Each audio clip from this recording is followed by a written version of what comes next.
The conference room at Meridian Financial Group was filled with lawyers, executives, and stacks of merger documents 3 inches thick. I'd been signing papers for 2 hours, finalizing our acquisition of Pacific Trust Bank, a regional institution with 47 branches and $3.2 billion in assets. Last signature page, my CFO David said, sliding another document across the mahogany table. Then Pacific Trust officially becomes part of the Meridian family. I signed with a flourish. 7 years of negotiations, regulatory approvals, and due diligence complete. Meridian Financial Group now controlled 12 banks across 4 states. My phone buzzed the moment I set the pen down. Marcus, hey sis, coffee this week.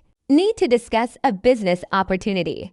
Could be huge for both of us. I stared at the message. We hadn't spoken in 3 months. Last time, he asked for a $15,000 bridge loan for a crypto startup I refused to fund. Everything okay?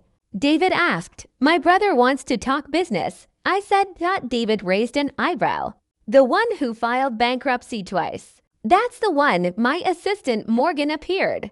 Miss Harrison, integration team is ready. Audit results are in. Standard post-acquisition procedure review every loan. Verify every asset. Usually boring. Not this time. In the conference room, Patricia Chen, head of risk, looked uneasy. We have a problem, she said immediately. How bad?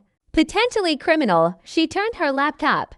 17 suspicious loans over 3 years. $2.4 million total.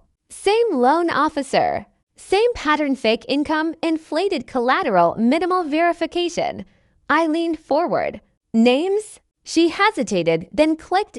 My stomach dropped. Marcus Harrison. Loan amount, $150,000. Business, Harrison Capital Ventures, LLC. That's my brother. I said quietly. Silence. Then she kept scrolling. 3 more loans.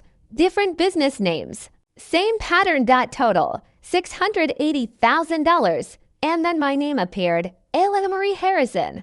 Co-signer. My signature. Except, I had never signed anything. That's forged? I said. Patricia nodded. Confirmed. Document analysis agrees. I opened my credit. App. For business loans. All in my name.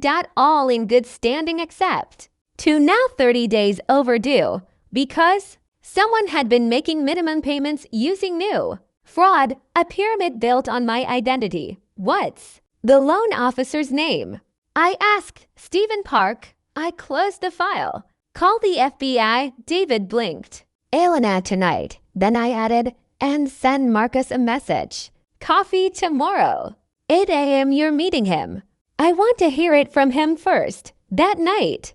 Meridian Systems revealed everything. Marcus had no real company. No employees. No investments. Just a fake Delaware LLC and luxury spending Porsche. Boat, watches, house deposit. He was running a personal Ponzi scheme using my name as collateral. My credit score had already dropped 48 points. By morning, I had legal reports ready. At Starbucks, Marcus was waiting. Hey, he said brightly. Big opportunity. You in?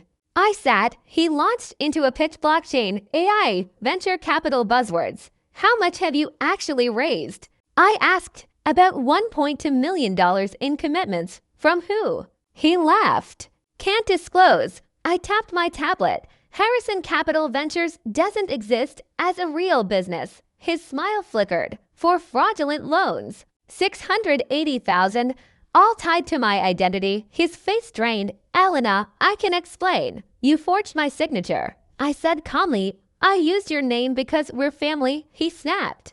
You would have helped, would I? Silence. Then he leaned forward. You're rich. It's nothing to you. It's my identity, I said. And you're under FBI investigation. His breath stopped. You called them? No, I said. I bought the bank first. That was worse. 3 days later, he was arrested. Bank fraud. Identity theft.